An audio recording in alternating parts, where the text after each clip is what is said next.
読者キャラバン岩佐です。今日は久々に材木座、鎌倉材木座にやってまいりました。ようこそ。高橋二郎さんとご一緒させていただいております。高橋さん、よろしくお願いいたします。はい、よろしくお願いします。もうすでにタイトル画面の中でもう流れましたけれども、はい、今日は大事な発表があるということで、はい、高橋さんお願いします。はい、ありがとうございます。いよいよですね、前からちょこちょことね、お話をしてたんですけども、ついに今日、19時、ジャストタイム、加賀スパトレイル、エントランス100、いよいよ、本国からも発表になりまして、いよいよ本格的に、ホームページも公開を、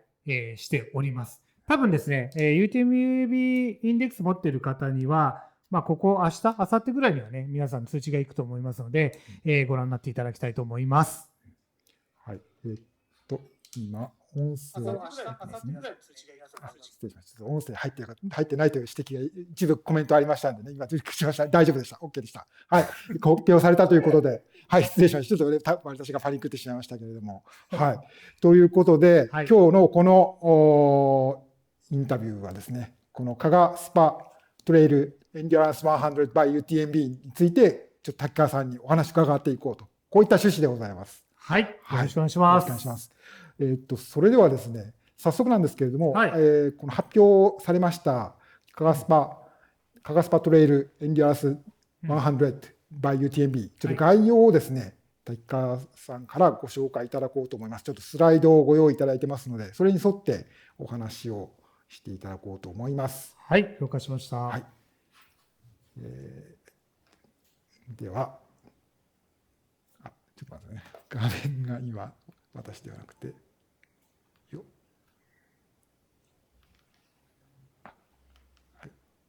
高さんに変えて、はい、主役を画面に入っていただきまして、では行きたいと思います。はい。ではまず概要なんですけれども、大会の大まかなところなんですけれども。はい、開催日は、2025年の、6月ですね、来年の6月、19日から22日って書いてありますけども、19、20は、選手受付、そしてエキスポ開催ということで、本大会は21日に、なっています。100キロ、50キロ、20キロの、3つの、レースを開催を、して、させていただきます。はい、では続きまして。こちらの大会、前身となる大会がございますよね。はい、そこからのこのいきさつといいますか、この大会が生まれるに至ったストーリーがあると思うんですけれども、そのあたりをちょっとご紹介いただければと思います。はい、2015年に、この大会が開催されたんですけども、その2年前ぐらいですかね、観光、業者の方から、ぜひね、その山中温泉の自然のフィールドを使って、ぜひなんか活性化していただけないかなということで、初めて2013年後半かなに、山中温泉を訪れました。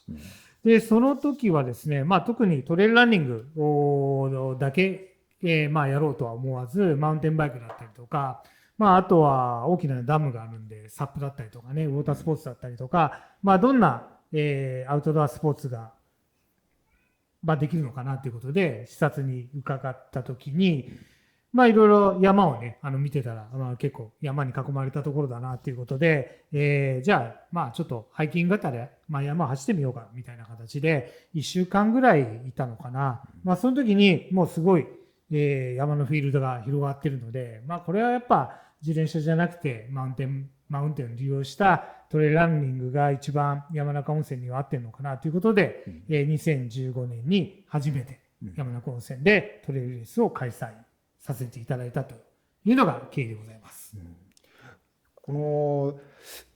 いろんな日本にもいろんなところにトレイルランニング有名なところありますけれども、山中温泉、石川県の南の方、山っていうイメージあんまりなかったんですけれども、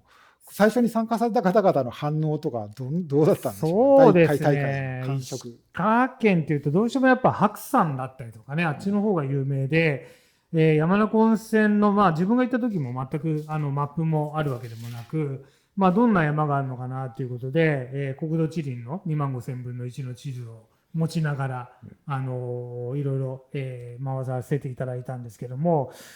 まあ、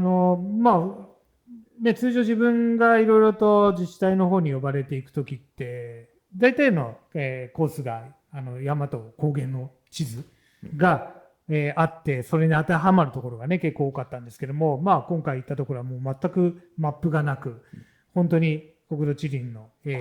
地図を元にいろいろ走り回ったんですけども、まあ、これはすごいなと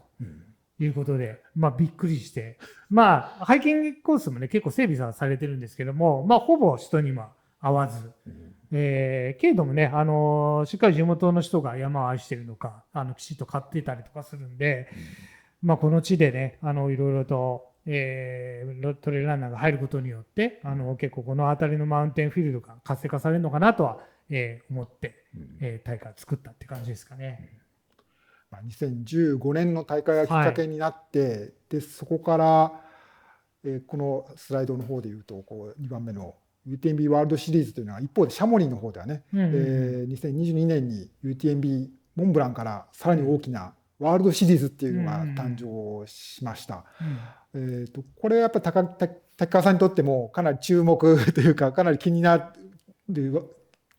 ていた話題だったということなんでしょうかね。まあそうですね。まあでも2013年からUTMF、まあ今のマウント富士にずっと出てたので、やっぱり UTMB っていうのはね、やっぱり憧れがあって、まあさらにワールドシリーズになったということで、まあアジアでもね、たくさんの大会が開かれるようになったんで、まあその一つになればいいなというのもありますけども、やっぱ2015年に開催させていただいて、その次の年に初めて UTMB にまあ目の当たりにしたんで、まあそれもあって、まあワールドシリーズがスタートしたということなんで、ぜひね、日本でやれたらいいなっていう、まあ少しちょっと落ち着いた頃だったからね、コロナもあって、まあそれでまた、まあちょっとなんかアウトドア業界もね、沈んだ感じでもあって、まあそこのやっぱ起爆剤で、まあ、ふさわしい地があれば、まあ、やっていきたいなっていうふうに思いはありましたね。まあ、そこから滝川さんもいろんな OSJ のトレイルランニングレースシリーズだけでもいろんな各地でね開催されてますけれども、この山中温泉がもうUTMB ワールドシリーズとこうフィットするなという感触をどっかで持たれたっていうことだったんですかね。やっぱ交通の利便性がいいっていうのがあって、やっぱ小松空港って国際空港、まあ、なんで、国際空港からも、まあどうでしょうね、タクシーに乗っても40分ぐらいで着くし、あといいことに2023年の6月、新幹線が通って加賀温泉駅まで新幹線が通ったっていうのもあるし、まあ、あとは宿泊のキャパはね、加賀温泉郷って言われる、片山津山城温泉、そして山中温泉、まあ、近くだと淡津温泉だったりとか、まあ、いろんなね、温泉があるので、まあ、それだけの、キャパを受け入れられる体制にもあるところだし、あとちょっと山中温泉ってね、まだ行ったことないと思うんですけど、結構やっぱ、石川県でもね、結構、景勝地の角泉系っていうのもあったりとか、結構やっぱ温泉街がすごく綺麗で、海外の人もやっぱねここに訪れて、まあ多分楽しんでいただけるのかなということで、やっぱ国際的な大会をやるんだったら、まあうちのシリーズでもねいろいろありますけども、やっぱまあ山中温泉が一番ふさわしいのかなと、思って、まあ今日に至るっていう感じですかね。そこからもうまあワールドシリーズ立ち上がったのが2022年のシーズンで、まあ、もうその前の年から発表はされてましたけれども、まあ、2年あるいは3年のこう、わずか2年わずか3年ということで言ってると思うんですけれども、こう大会にこぎつけたわけなんですけれども、まあ、この間、ちょっとスライドの中でもご紹介している通り、今年の1月1日、お正月には、能登半島地震ということで、まあ、この山中温泉のエリアからはちょっと離れているということなんですけれども、まあ、同じ県内ということで大きなこの地震の災害もありましたよね。そういったこともやっぱり滝川さんにとっては準備の上ではかなり気がかりな要因でもあったのかと思うんですけれども。そうですね。まあ実際やっぱ2023年の、まあ4月5月ぐらいからね、いろいろ準備をしていて、まあ地元の加賀市だったりとか、まあそことね、まあ予算の拮抗だって予算関係だったりとか、その辺をね、詰めながら進めていた最中で、まあ2024年の1月の、まあ、地震ということなので、まあ一回ね、そこでまあリセットされてしまったのかなっていう感じがあって、まあどうしようかなということで、まあ一旦はどうなんだろう、ちょっとフェードアウトかなっていうような気持ちにはなったんですけども、やっぱね、みんなの期待もあり、まあ国内の方もいろいろお声掛けいただいたりとか、あとは2023年にUTMB のね、方も視察に訪れて、まあその方々もこの山田昆生のことを気遣っていただいたりとかね、していただいてるんで、まあその中で、まあ諦めるよりも前に進もうかということで、まあとりあえず自治体とかの予算だったりとかね、まあそういうのはやっぱ震災の費用の方にね、行くのがまあ当然だと思いますので、まあそのあたりの予算なんかは、まあなんとか、まだ全然工面はできてないんですけども、まあこれからまあ自分のできる範囲でいろいろとまあ予算組みしながらね、開催をしていきたいというような心づもりで、まあ今日の発表に至ったっていう感じでしょうかね。まあちょっとここで過去そして未来へとつながっていくわけですけど、新しく生まれ変わる形というかリニューアルと言ってもいいと思うんですけど、まあそういった歴史を経て、来年の6月から、加賀スパトレイル、エンデュランス100 by UTMB スタートします。どんな大会を目指していくということになりますかね。そうですね。で、一応距離的には100キロと50キロと20キロっていうね、3コースがあるんですけども、まあ100キロ出る方も、まあ日本で言うとどうしてもね、長いコースがまあメインっていう感じになってくると思うんですけども、今の流れで言うと UTMB のワールドシリーズって結構やっぱり50キロだったり20キロだったりとか、まあそういった距離もかなり盛り上がってるっていうような状況なんで、まあ同じような感じでね、まあ100キロ、と同じぐらい50キロ、20キロも盛り上げて、まあいろんな距離をチャレンジする人たちに楽しんでいただけるようなね、レースになればいいかなと思ってるんですけど、あとはまあ海外から来やすいっていうのがあるんで、いろんな海外の方にね、楽しんでいただけるような、体制を整えて、国内外、日本の初の、UTMB を楽しんでもらいたいなとは思っております。特別な大会としてこれから成長していくことになるのかと思います。はい。それでは続いてですね、今もう少しご紹介あった3つのレースをですね、ちょっとここでスライドにもまとめましたけれども、この、3つのレースなんですけども、このレースそれぞれが、UTMB ワールドシリーズのレースとして特別な意味というかですね、を持つと思うんですけれども、一つはこれがその世界のモンブランへつながるレースだということですよね。はい、そうですね。これは具体的には例えばどういうふうな形でこの大会はつながっているということになるんでしょうか。UTMB ワールドシリーズの各大会と同じように、20キロ、50キロ、100キロ、それぞれ完走するとそのストーンがもらえると。多分ストーンって言っても分からない人もいますからね。石がもらえると。抽選チケットみたいな感じですね。抽選券。石を、ランニングストーンを完走すると、その距離とか、距離が長いほど6個とかもらえたりするんですよね。短い方だと2個とか3個。で、そのランニングストーンっていうのは、いわば抽選チケットに対応していて、モンブラン、UTMB ワールドシリーズファイナルに該当する UTMB、CCC、OCC とこの3つのレースにエントリーするときは抽選になりますので、その抽選券として機能するということなので、だからたくさんチケットがたまってストーンがたくさんあるとそれだけ当たりやすくなると。シャモニーの UTMB、CCC、OCC をに参加できる確率が高まるということですよね。はい、ありがとうございます。ご存知の方はもうご存知かと思いますけれども、今まで日本にはね、そういうランニングストーンを得ることができるレースがなかったわけですからね、シリーズスタートしてもう2年半以上経つわけですけれども、そういう意味では日本に上陸してきたというか、モンブランがまた近づいてきたということも言えるかと思いますよね。そうですね。例えばエリート選手にとっても特別なレースっていう、そうですね。上位選手に関しては、1、2、3位までかな。1でしたっけ？いや、3位までですね。3位までですよね。はい、そのまま UTMB に出れる権利。だから100キロか、100キロだと CCC になるのかな。はい、で出れる権利が。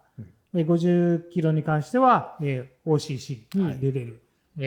権利が与えられるということですね。なので、一応100キロのレース完走すると、3ストーン。で、50キロが2ストーンで、20キロが1ストーンをゲットできるという。私もやっぱね、今年の UTMB に出たくて、去年は、香港と、あとタイに行って、ストーンを取りに行ったっていう。この大会には出れないかもしれないんですけども、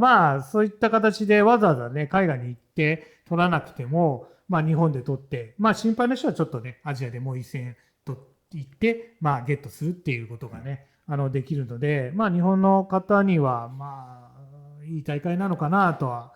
待ちに待った大会なのかなとは思っていただけると嬉しいんですけど。そうですね。はい。皆さんもモンブランでぜひ走りたいという方、UTMB モンブランで走りたいという方たくさんいらっしゃると思うんですけれども、今までねちょっとこの2、3年は、少し遠ざかっていってましたけれども、それがまたぐっと近づいてきたという素晴らしい、チャンスでもあるとも言えるかと思います。はい。はい。ではちょっとここからではですね、それぞれのレースについて、先ほど公開されたばかりの大会のウェブサイトに掲載されている情報から皆さんにちょっと先取りというか、もう公開されてますけどね。そう、もう公開されてますんで。見ていただこうと、滝川さんにご紹介していただこうと思います。まずは100キロのレースですね。100キロという名前のレースですね。はい、そうですね。100キロのレース。手で刺してやることはできないですね、これね。ごめんなさい。そうですね。ポインターがないんですけど。ですね、スタートは山中温泉の山中座っていうね、山中温泉の象徴の、ところがあるんですけども、山中踊りだったりとか、あとは菊の湯っていう、海湯1200年の、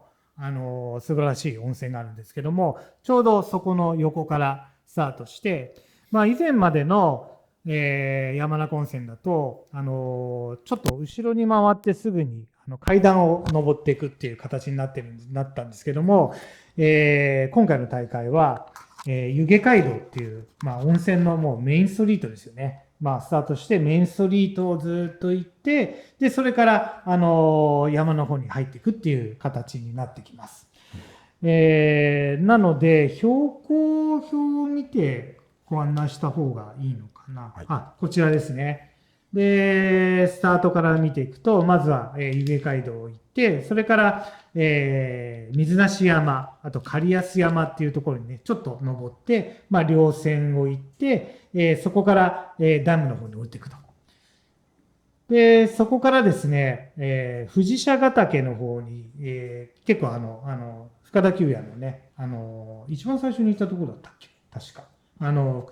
有名な藤舎ヶ岳っていう、ブダの原生林とか尺投げがすごい、綺麗な山なんですけども、去年、今までは藤舎ヶ岳っていうところに直接行ってたんですけども、今回は福井側から回って人吉山っていうところをね、登って、で、そこの稜線をつないで藤舎ヶ岳に行って、藤舎ヶ岳から、一気に下っていくという形になります。場所で言うと分かんないんですよ、このちょうどね。50キロ。50キロまで行ってないのかな、確かね。そうですね。30キロぐらいですかね。そこから、三浦ダムじゃない、それは大滝村だ。二見ダムの、ちょっと反対側のね、湖畔の道。これは結構長いんですよ。十数キロぐらいあるんですけども、そこをずっと、湖畔沿いを、ちょっとしたアップダウンがあるんですけども、林道になったりアスファルトになったりとか、まあ、そこをつないで、九谷焼、昔の九谷焼の窯があるところなんですけども、そこまで行くと。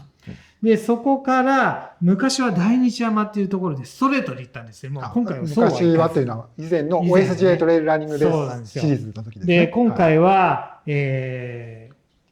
高倉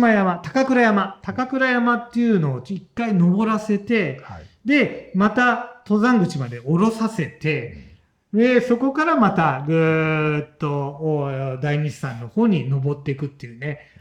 結構その高倉山から、下の降りる道も、まあ結構ね、スリリングな道をずっと降りていって、そこからまた大日山の方に登っていくっていう感じですかね。まあそこからは以前やってた通り、県民の森の方までね、結構ここは15キロぐらいの、エイドステーションが全くない山林地帯をずっと行くような形になってます。で、県民の森降りたら、そこからはね、去年と全く同じで、まずは杉水峠を越えて、一旦降りて、敦賀岳の方に登って、参道市スカイラインっていう、これも結構ね、なんだろう。まあ、ギザギザはそう大したことないんですけども、結構ね、険しい、なかなか終わらないスカイラインっていうのを行って、一回降りて、倉掛山っていうのをもう一回登ります。で、倉掛山降りてきて、ロードに行って、最後、山中温泉に通じる、トンネルがあるんですけども、トンネルの上のトレイルに行って、で、一番最後はね、角仙渓っていう、石川県でも有数な景勝地を走って、湯気街道を通って、山中座にゴールっていう。まあ、わかんない人には全然わからないと思うんですけど、わかる人にはわかるかな、みたいな。これか、みたいな。それで、一応ね、ちょっとマップとか標高差とか、その辺、もしかするとちょっと違って、今出てるかもしれないんですけども、一応ですね、100キロですけども、105キロ。で、高低、まあ、獲得標高が何千いくつになってる今。6100。あ、そうですね、6100。6100。はい。で、105キロの6100。でですね、CCC とほぼ一緒なんですよ。110、獲得標高が6100っていうことで。モンブランのね、ファイナルの CCC と、大体ほぼ同クラス、同じ難易度。というか、まあ、累積獲得高度と距離についてはほぼ同格ということで。ね。確かに。多分ね。で、まあ、片ややっぱ向こうはね、モンブランっていう大きな山がありながら、まあ、どこまで行くんだろう。2600ぐらいまで登るんでしたっけ？そうですよね。はい、まあ、この山中温泉って一番高いところでも1300ぐらいしかないんですけど、まあ、それをかなりギザギザ行くなっていうのがね、多分イメージできてると思うんですけども、CCC と全く、まあ、ほぼ同じの6100獲得ありますんで、結構、厳しい大会、レースになるかなと思うんですけども、前はね、山中温泉の 80K で17時間が制限時間だったんですけども、今回は105キロで、26時間。確かね、CCC が26時間半だった。そうですね。そうですね、確かね。なので、まあ CCC と合わせたわけじゃないんですけども、一応、26時間ということで、朝7時に、スタートして、次の日の9時が、最後という形に、なっております。これ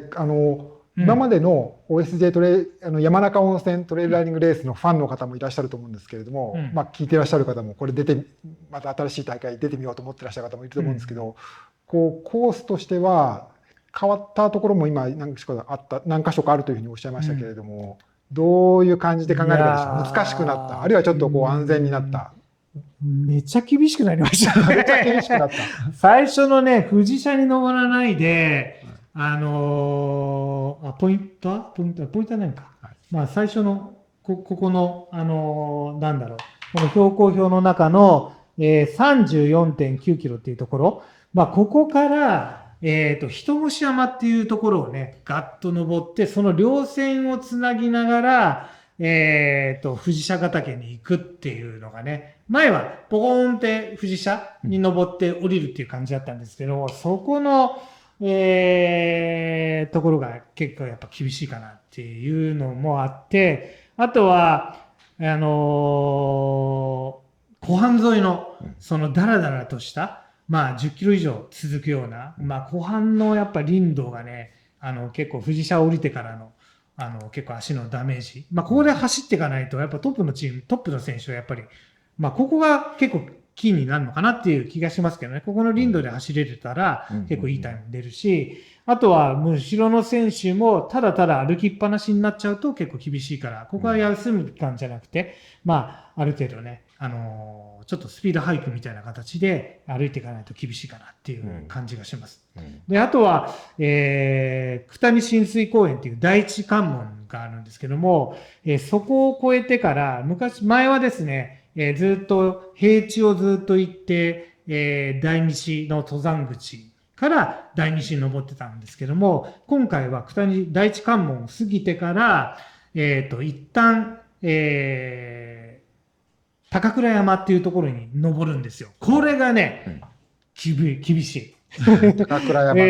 結構ね、高倉山ですね。そう、高倉山が結構厳しい。ロープだったりとか、鎖だったりとか。マップでもちょっと40そう50キロぐらいのところなんですかね。かなり厳しい。そう、短いんですけど、結構厳しい登りがあって、で、また一回登ってから下ろさせられちゃうっていうのがね、第二の登山口まで。で、ここは従来、去年までもエイドステーションがあったところにドコンで出て、そこから第二また登ってきますんで、まあこの辺が結構厳しい。前半がね、まあまあ厳しいコースになってますので、ただね、まあ制限時間が前は80キロで17時間だったんですけども、26時間にね、伸びてますので、まあその辺は前よりも結構ペース配分をね、少し落としながら、まあ、完走を目指す人は、関門をしっかり、見ながらね、通過していけば、まあ、問題なくゴールできるのかなとは思うんですけども、まあ、その辺のペース配分がね、最初飛ばしちゃうと結構潰れちゃって、みんな県民の森でもういいやみたいな形でまた帰ってくるみたいなパターンにならないようにね、言っていただきたいなと思います。まあ、大会の名前は変わっても、滝川デザインのこのスピリットというか、そうね、より挑戦状といいますか、入れましたね。かなり気合の入ったコースデザインということで。どうかな、やっぱ UTMB ワールドシリーズのアジアの中でも結構なんだろう変化に富んで、まあめっちゃ面白いコースだったなっていう感じがします。ありがとうございます。ちょっと今ですね皆さん見ていただいている方からのコメントとかいただいたら、質問とかですね、メッセージとかいただいたら、後で滝川さんに答えていただきたいと思いますので、ぜひチャット欄の方に書き込んでいただければと思います。よろしくお願いします。ちょっと最初にお願いするの忘れましたけれども、失礼しました。はい。では続いて、じゃあ50キロの方もご覧いただきましょう。はい。50キロコースですね。はい。50キロは、まあ50キロといえども、58キロありますんで、まあ、とりあえず58キロ。ボーナス8キロ。ボーナスポイントということで、で、獲得標高は2700ぐらいかな、確か。今3100っていうそこまではね、なくね、おそらく2700ぐらいになると思うので、またちょっとね、正式なやつはまたこの中に入れさせていただきたいと思うんですけども、UTMB のスタッフが、視察する前はですね、県民の森をスタートして、50キロを作ろうとしてたんですけども、それだとですね、まあ、送迎バスの関係で、人数が増やせないから、やっぱなんでしょうね、アジアの選手なんか50キロメインだから、50キロの、定員を増やしてほしいっていうような、意見があって、ぐるっと一周するコースを作りました。で、ちょっとね、やっぱロードが多くなるなっていう感じがするんですけども、まず工程表を見てさせていただいて、まあ最初のね、スタートしてから、水無山、そこから、刈安山。ここは100キロと、同じコースで、そこを降りて、で、そこからですね、藤釈岳、そして大日は行かずに、そのまま、ダムの湖畔道路をずっと行って、県民の森の手前まで行きます。はい。そう、県民の森の手前。で、県民の森は行かずに、そのまま、もう全然わかんない人はわかんないと思うんですけども、杉水峠に入っちゃいます。はい。はい。県民の森へ行かず、そのまま杉水峠に入って、で、そこからは、100キロと同じコースになります。なので、関門、第一関門が、九谷親水公園っていうね、ところになりますので、県民の森ではなく、その手前で、第一関門になります。で、そこから、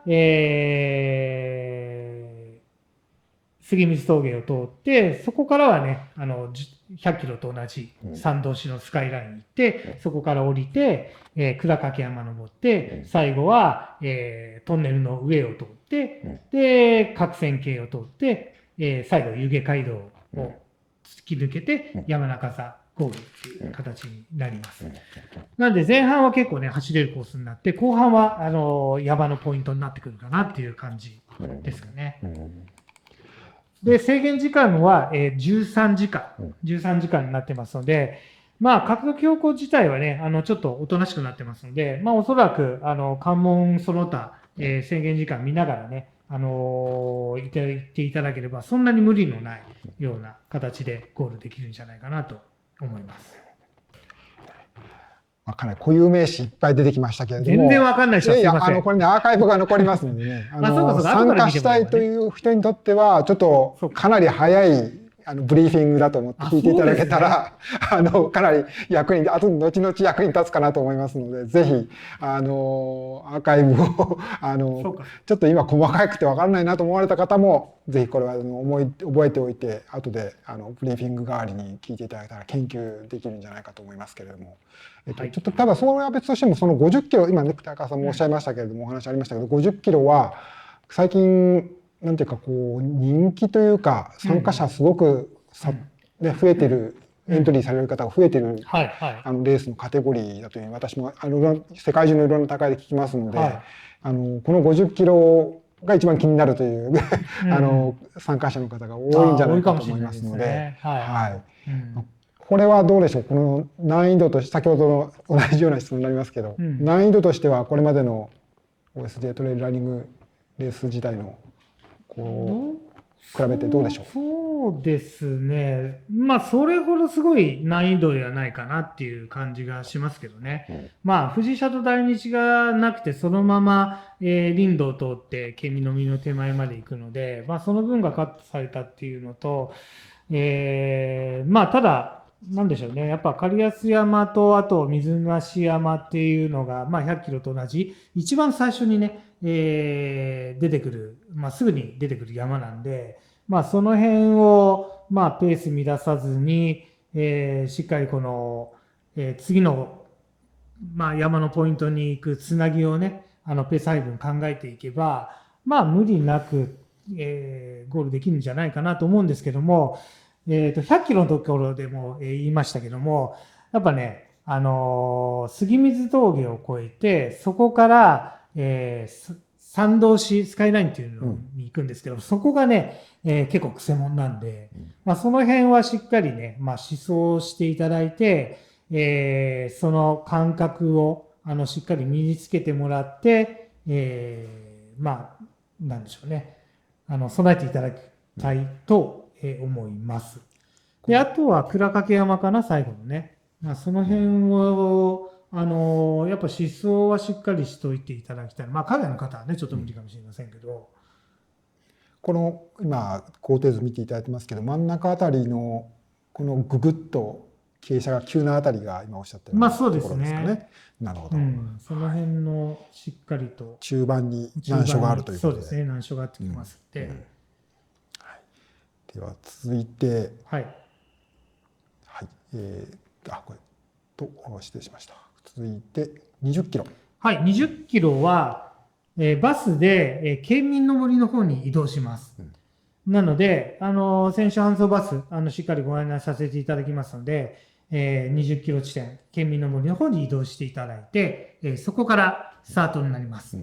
で、スタートして、しばらくロードに行って、100キロと50キロと、同じ一貫コース、杉水峠っていうところに入って、で、そこから鶴ヶ滝のところから参道市スカイラインの方に向かうんですけども、そこには行かずに、左にそのまま曲がります。なので、倉掛山の方にも行かずに、ちょっと、次の、セクションに行くような、ちょっとつなぎのトレイルをずっと行って、で、四十九院の最後の、トンネルの上のトレイルにつないでいくっていう形になりますので、それほどね、大きな山がドンっていうわけじゃなくて、杉水峠の、ちょっと小高い山と、あとは、参道市、スカイラインに行く手前の、小高い山を越えて、で、そこからね、道路をつないで、最後のトンネルに入るっていう形になりますかね。今、工程図ご覧いただいてますけれども、県民の森が比較的標高の高いところから、一回大きな登りあるけれども、ここは杉水峠。杉水峠。で、そこからは下りを楽しめるんですかね。そうですね。ダウンヒルを最初から楽しめるっていう、ちょっと楽しそうなコースなんでしょうか。そうでもないですか。いやいや、シングルトラックなんで、シングルトラック結構気持ちよく、ぐーっと行くような感じですかね。で、そこから、鶴ヶ滝っていうね、ところから、綺麗な、滝が、見えるところなんですけども、そこからちょっと小高い山を登って、倉掛山に行かずに、そのまま、100キロ、50キロと同じ林道の方に出ていくと。そこからは100キロと50キロ、同じ道を通って、山中さんにフィニッシュという感じですかね。だからエントリー層だったりとか、本当に初めてトレイルにチャレンジする方には、結構うってつけなコースかなとは思います。これもね、手軽にというか、まだトレイル走ったことないという方でも、走れるというか、トレイルランニングを経験するにはちょうどいいということになりますね。ちなみに、これらのレース、後でも聞けばいいんですけど、参加資格ってあるんですか？参加資格は、何キロ以上走ったことあるとかっていうのこととかってあるんですか？ないです。ない。誰でもよくある人はもう買えますと。そうですね。なるほど、素晴らしい。ないですね。後からちょっと付け加えかもしれませんので、それは今のところはないというとか、後からね、変更点があるかもしれませんけど、今のところは、18歳以上の健康な男子だったりとか、そのような資格はありますけども、距離制限っていうのは今のところは設けてませんけども、これからちょっとね、ちょっと本部の指示とかあるかもしれませんので、まだちょっと言葉逃がしておきます。そういった情報も含めて、今ご覧いただきましたけれども、先ほど公開されたこの大会のウェブサイト、そうですね。カガスパトレイルエンデュランス100 by UTMB のウェブサイトが公開されております。昨日ちょっとなんかそういう情報がどこかで見られるぞってなりましたけど、こちらがいよいよ UTMB の本元で公開されたということで、皆さんもぜひご覧いただいて、これからの今ご紹介したようなコースマップとかもね、今もうすでに細かく見ることができるようになってますので、ご覧いただきたいと思います。URL、そうだ、ちょっとURL 言っていただいて、先でいいか。じゃあね、コースのところで、ちょっとまだやぶのところがあるので、それをちょっと、コース出動されちゃうとちょっと厳しいなっていうところがあって、やっぱ人吉山と、一番最初にね、人吉山、藤社ヶ岳に行くところが、多少ちょっと通れるは通れるんですけども、ちょっと通りづらいところがあるので、そこは気をつけて通れば、大丈夫は大丈夫なんですけども、一つ、ここは絶対迷っちゃうっていうのが、九谷親水峡から高倉山行って、高倉山から、徳次郎だったかな。そこの稜線から、下る、大日登山口まで行く道がもう全くわかんないんで、なるべくじゃない。絶対行かない方がいいね、ここは。九谷親水公園から、わかる人はわかるんですけど、九谷親水公園から、大日登山口まで、行く道ですね。ここはね、結構わかりづらいんで、ちょっと避けていただいて、まあ、臭かったよっていうようなインフォメーションしますんで、まあ、それからね、ぜひ思想に行ってもらいたいなと思います。これは100キロのコース、50キロのコース、100キロのコース。はい。20、50は大丈夫ですね。杉水峠も大変だったんですけども、この間買ってきましたんで、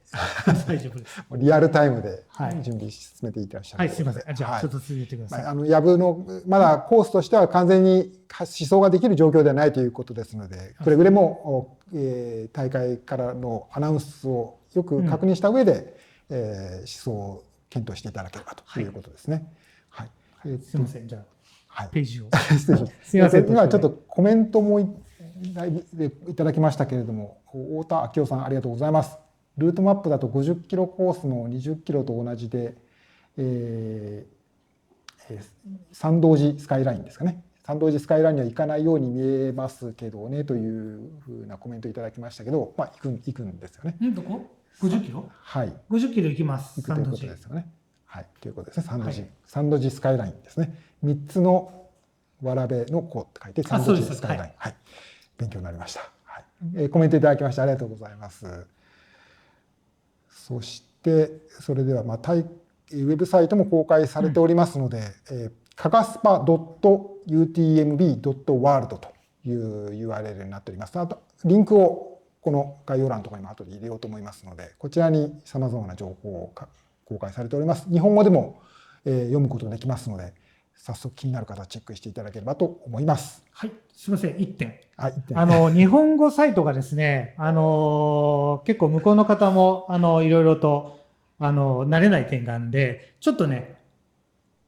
ちょっと変だなっていう日本語が多々出てくると思いますので、まあ随時直していきたいと思いますので、その辺ね、ちょっと頭の中に入れておいてください。今日見てちょっと分かんなかったけど、明日はよく分かるようになってるかもしれないということですね。はい。ということですので、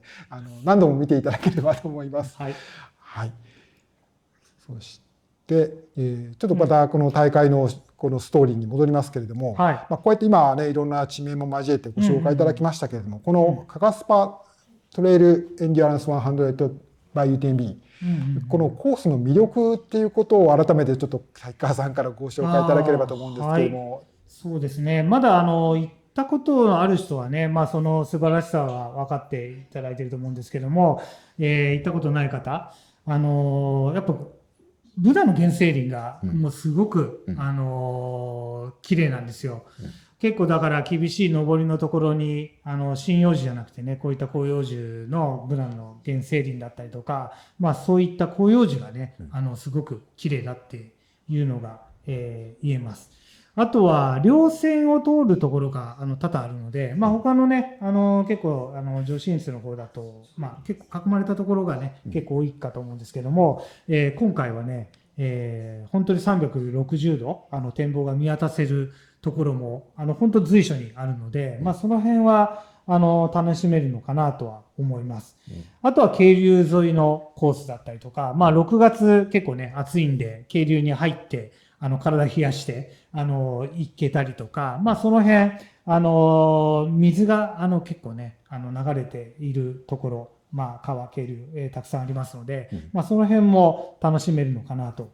あとはまあ山中温泉っていうね、やっぱもう日本でもう本当に指折りの温泉地なんで、終わってからすぐに菊の湯に入れたりとか、まああとはまあお店がたくさんね立ち並んでいるので、まあ家族で皆さんで来ていただいても楽しめるところかなと思いますので、まあ本当に魅力がたくさん詰まった。あとは交通の便、まあ国内選手でいうと、大阪から本当2時間電車だと名古屋、大阪、同じく2時間ぐらいで来れちゃうのかな。あとは、大阪からだと高速使っちゃえばね、本当に2時間ぐらいで来れたりとか、東京からも、飛行機だったりとか、まあ本当北陸新幹線がね、通ったんで1本で行けたりとか。加賀温泉駅から近いと。はい、はい。加賀温泉から、まあ路線バスもありますし、あとはね、ウーバーの、ライドショア、そうだ。ライドショアがね、日本で初めて始まったんですよ。加賀市が。はい。なので、ライドショアで、ウーバー使っていただいて、だから海外の方も、結構、アプリですぐに、行けるっていうのが、ほどすごく魅力的かなうんうんうんという感じで、交通便がねすごくいい。うんあと滞在するところ、温泉が山中温泉、片山津、山代、淡津、たくさんありますので、その辺の温泉の、を楽しんでいただくのも、一つかなと思っております。なるほど。ということで、山も町も近くで楽しめるということですね。海もね、すぐそば。海も近い、はいそうですね。はい。そして続いてエントリーに関する情報です。エントリーについては9月27日からですかね。そうですね。紹介いただければと思いま27日から。す。で、27日から、まずはね、UTMB インデックスを持ってる、ランナーが、対象になりますので、ご自分の持ってる20キロ、50キロ、100キロ、インデックス確認していただいて、先にエントリーしていただいて、で、29日から一般の受付になります。ただね、定員が、100キロが1200名、50キロが800名、20キロが500名となってるんですけども、一応ちょっと、これまた、これからなんですけども、海外の方のための、設定人数っていうのがありますので、その辺ね、なるべく、早めにエントリーを済ませていただいて、試走をしていただいて、当日迎えていただければなと思っております。はい。今おっしゃったように、実際のウェブサイトに載っているエントリー受付人数よりも、ちょっと実際に日本からエントリーできる数、限られるかもしれないということですので、そうですね。はい。もう気になっている方は、とりあえずエントリーということで、で資格というか、何キロも走ってないといけないとかっていう資格も今のところは今のところないということですので、はい、このままなしのままだったら、もうエントリーしない手はないということかと思いますので、カレンダーにマークしていただければと思います。では続いてはですね、こちらのクラウドファンディングについての話題ご紹介いただけるでしょうか。はい、それでですね、やっぱりいろいろとお金がかかる大会でですね、とりあえずはその自治体だったりとかそういったところに頼らずに、自分たちでいろいろと調整しながら開催しようかなという、思っているんですけども、その一つはやっぱクラウドファンディングっていう形で、みんなの、協力を、得て、開催したいなという思いもあって、今度クラウドファンディング、始めたいと思いますので、ぜひね、ちょっと一応5000円から、いろんな返礼品を、考えまして、募集をかけさせていただきたいと思いますので、もうぜひね、山中漆器だったりとか、あとはコンプレに、大会ロゴを入れたりとかね、あとは、優先エントリーができますよっていうような返礼品もありますので、あといろいろと、バイザーだったりとか、山中漆器の、ビアカップだったりとか、小箸だったりとか、そのような形でロゴと一緒に、コラボレーションしたような返礼品を考えておりますので、ぜひですね、少しでも皆さんのご協力があると、大変助かります。大会のグレードもね、上がっていくと思いますので、ご協力をお願いしたいと思います。これは、間もなく、公開されて、そうですね。あと2、3日ぐらい、公開まで、事務局が準備しているということですので、あと2、3日後にオープンしたいと思いますので、はい。こちらも大会のウェブサイト、Facebook とか、そういったところで情報をチェックして、もう Facebook のページも立ち上がっているんですよね。立ち上がってますかね。はい、立ち上がっております。はい。フォローして、最新の情報をチェックしていただければと思います。はい。そして、ということで、ちょっとこのスタッカーさんからのプレゼンテーションの結びということで、一言お願いできますでしょうか。はい、結び、冒頭にこの大会、どのような形にしたいかっていうようなね、岩下さんの質問ありましたけども、将来的には、やっぱ山中温泉のトレイルがね、ちょっと世界の人たちに、知っていただいて、たくさんのランナー、四季、問わず、加賀温泉、あとは山中温泉、石川県に来ていただいて、石川県の、山岳フィールドを楽しんでいただけるようなエリアにね、世界的なエリアになってもらえればね、いいなと思っております。もう本当になんかマップもないし、もう本当に何もないみたいな感じなんですけども、あとはこういった有名になることによっていろんなね、道標なんかもね、しっかりとして、で、本当山中温泉が、一大山岳の、アクティビティエリアになればね、これまでやってきた、実績が簡単あったのかなっていうような形もありますので、ぜひね、成功させて、地元活性化につながればいいかなという感じで思っております。はい、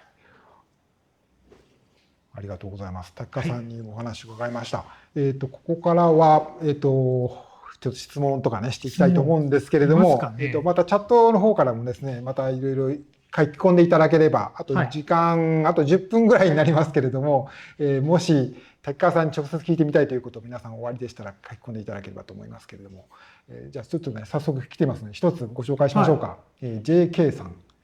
エイドのクオリティは変わるのですか？ですね、エイドのクオリティはですね、一応 UTMB からも、強く言われておりますので、クオリティはどうでしょう、2倍、3倍ぐらいになればいいなっていう形で、クオリティが変わります。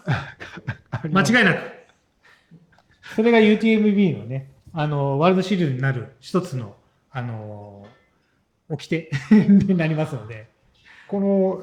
具体的には例えばこういうレベルというかこの例えば水はもちろんでしょうけどこういうアイテムを揃えてくださいみたいなリストっていうのは UTMB から示されたりするものなんですか？そこまではないんですけども、やっぱりなんか地元の地のものの、特産物だったりとかそういうのを中心に、出してほしいっていうのがありますので、そのあたりは、各エイド各関門で、提供したいなっていうふうには考えております。本当ですか？大丈夫だと思います。今大きな声で変わりますというふうにおっしゃいましたので、はい、皆さん期待していただければと思います。はい、あとですね、寄せられたらまたちょっとね随時ご紹介していきたいと思うんですけど、私からこの大会かなり、クラウドファンディングのお話もありましたけれども、よく私も噂話で聞くのはもう UTMB からの何ていうんですか、いわゆるロイヤリティの、いわゆるお金払ってもらわないといけないよっていうのがあると、それが結構数千万に及ぶものなんだというようなこととか噂話でいろいろ聞きます。こういうのが大会として賄う、ちょっとそんなことを余計なお世話だと言われるかもしれませんけれども、滝川さんの中ではどういう川山用をしてらっしゃるのかっていう。川山用は皆さんにしてないんですけど、ずうずうしく聞きます。ただね、やっぱり契約金も皆さんね、世間から言われているような大きな金額ですので、一応クラウドファンディングの中には記載させていただいてますけども、やっぱ契約金だったりとか、あとはエントリーフィーの返金、ちょっと一部ね、渡さなきゃいけないっていうのもあり、やっぱり3000万とか、そのぐらいはね、大会運営費以外にもね、やっぱりかかってくるかと思うんですけども、いろいろ皆さんね、高いんじゃないかっていう方もいらっしゃるかもしれないんですけど、やっぱ世界大会だから、ね、仕方ないっつうか、やっぱそのぐらいかかるでしょとは、自分では思ってるんですよね。いろいろと、日本で、例えば、の大会の、世界大会の予選大会を自治体で持ってくるって言ったら、やっぱり3000万とか、やっぱり、何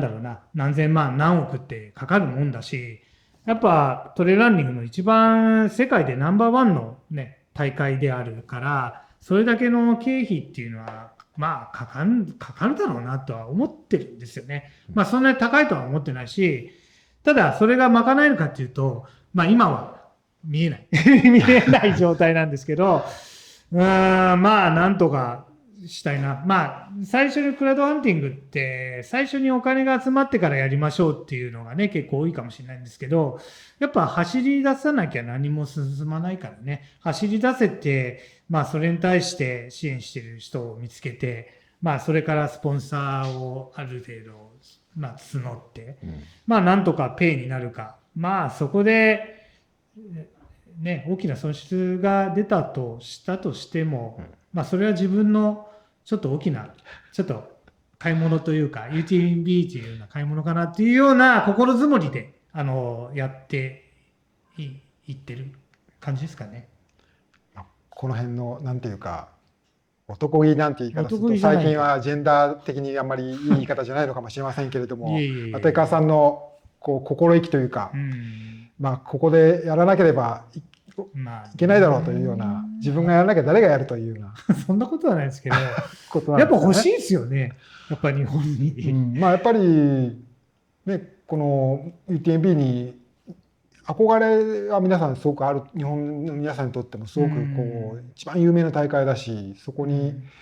新しいワールドシリーズになってからはランニングストーンっていうのが必要になったということでやっぱ遠ざかっていたので、そうなんですよね。ここで日本にもあったらいいなというのは皆さんずっと思ってたことだと思うので。で、あれなんですよ、昔、いろんな国際大会、日本にかかってたことがあって、一番最初 JTB の前は、サロモンのクロスアドベンチャーっていうね、大きなアドベンチャーレースがあって、それの第1回大会、コースセレクションしたんですよ。その時に、各国、12カ国ぐらいから来たのかな。その人たちを、成田にね、迎えに行ってきて、やっぱ華やかですよね。結局1位から10位まで全部開会チームだったんですけど、で、その大会を一応携わったりとか、あとは、エクステラっていうね、オフロードトライアスロンっていう世界の、結構有名な大会があって、それも日本で契約して、パースポーツとしてやって、海外選手がバーンと来て、まあ、やっぱ盛り上がるですよね。あとトレーラーに関しては、スカイレースの世界選手権うちでやってたんですけど、はい、そう懐かしい。伝説の。そうですよ。キリアンも連れてきましたからね、日本に。キリアン迎えに行って、みたいな感じで。まあその時はね、海外の選手はどのぐらい来たのかな。やっぱ4、50人ぐらい。大滝村っていう、すごい、ね、山奥のところに、まあ4、50人の、まあどうだろう、12、3カ国ぐらい来たのかな。やっぱそういう大会がトレイルランニングでもね、まあ昔は UTMF にたくさんね、人が来て、まあ今年も来ましたけども、やっぱね、限られたところから来てるから、まあこれやることによって多分30カ国、40カ国の選手たちがね、来て、まあ日本のトレイルを楽しんでいただいて、まあ日本のトレイルランニングも盛り上がり、まあ世界からも注目されれば、また市場も活性化するのかなとは、思いますけどね。そうそうそう。そういう意味で海外のこう大きなレースブランドというかレースシリーズを日本でまず目をつけて、いや目をつけちゃってわけじゃまないず面白そうだからやろうよという、そういう滝川さんのまず損得感情は抜きでまずはやってみようよというこう気持ちの今回も UTMB と結びついて新しい大会につながったのかなと思います。得になりたいですけど得を考えたいな、まあ、今年はまあ来年はまあねどうかな、まあなんとか、まあとりあえずは成功させることですかね。まあもう UTMB っていうと、まあ僕もね、ジャーナリストとしてあけすけに言ってしまうと、まあ、ここ最近はもうお金儲け至上主義なんじゃないかとか、何でもかんでもやっぱりちょっと UTMB は金儲けに走りすぎてんじゃないかなんてことも言われますけれども、そういう UTMB なのに滝川さんはなんか今なんかおかしなこと言ってるななんて思われる方もいらっしゃるかと思うんですけれども、なんでしょう、やっぱなんかちょっとそういう色眼鏡は外してこの滝川さんのね今話を聞いてみると違う印象を持ちますよね。でもみんないい人なんですよね。ね、いい人ですよね。めちゃいい人みんな。なんかね、そうそう。あるシリーズのチームの人たちですね。そうだから、ね、タイでね、みんなとアジアミーティングした、まあ、アジアミーティングしたんですけど、まあ、プロデューサーがみんなね、集まって一緒に返したんですけど、みんな結構いい人ですよね。UTMB いい人もいい人だし、今話してても結構ね、まあ、細かく日本のことよく聞いてくれて、まあ、全然なんかそんな感じは、なんかしないんですけど、どうでしょうね。人の見方だから分かんないですけどね。どうか。まあ、全然そんな感じしないですけど。まあ、こう滝川さんを通じて、まあ、そういうねこういろんな話題もありますけど、また UTMB とワールドシリーズになった UTMB とこう新しいつながりが日本でできてくる、そういうきっかけがこのカガスパトレイルエンデュランス100 by UTMB なのかなと思います。はい。あとこの地元の皆さんっていうか、うん香川山中温泉の皆さんはこの大会にはどんな風に思ってらっしゃるんでしょうね。山中温泉はやっぱいかがでしょう一時期ね、まあ本当にもう温泉で栄えて、もう、まあ、関西とかから特にもうそう有名な、ね、香川温泉郷は本当にどれも有名な場所ですってよね。なってたんですけども、やっぱ今はやっぱね、やっぱ若い人が離れちゃったりとか、まあ温泉もちょっと元気がなくなってしまっているところがあるんで、結構期待するところが多いし、まあ新たな山岳、まあ温泉をだとなんか街をきれいにして盛り上がるっていうよりも、山岳がまた新しいフィールドで盛り上げようとしてるわけじゃないですか。だからそれによってね、若い人も移住してくれて、で、そこで、なんだろう、山岳ガイドだったりとか、まあそういったような、まあ若い人のコミュニティみたいなのもできるんじゃないかっていう期待も大きいし、まあ香川市はもちろんのこと、やっぱり石川県がね、かなり協力的で、結構いろんなアシストをしていただいているので、まあ地元の後押しはすごくね、していただいているっていう感じがしますからね。これもちょっと先ほどのエイドの話に通じるのかもしれませんけれども、やっぱりこういろんな人手といいますかボランティアの方というか、まあ、この OSJ のレースって割とこうかなりコンパクトな体制でいつも運営されてるのかなと思うんですけれども、やっぱそういうのとやっぱかなり違ってくるっ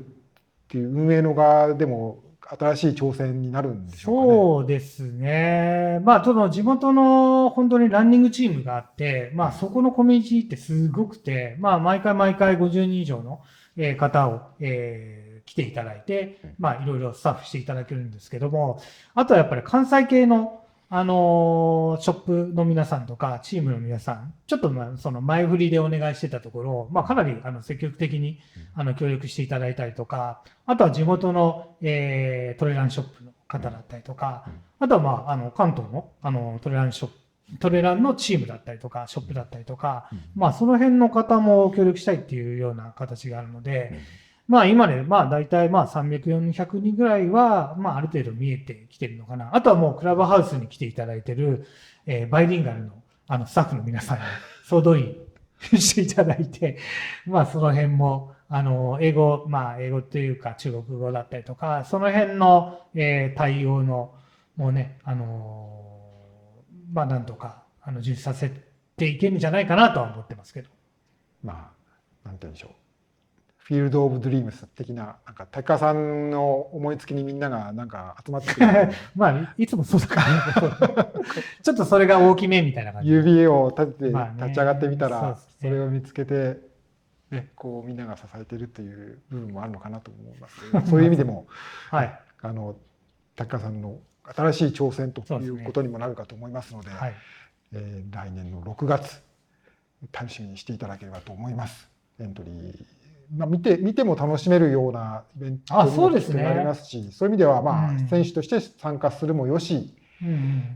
来年はまず応援とサポートとかっていう形でこう関わるもよしということになるでしょうか。多分なんか海外選手も、は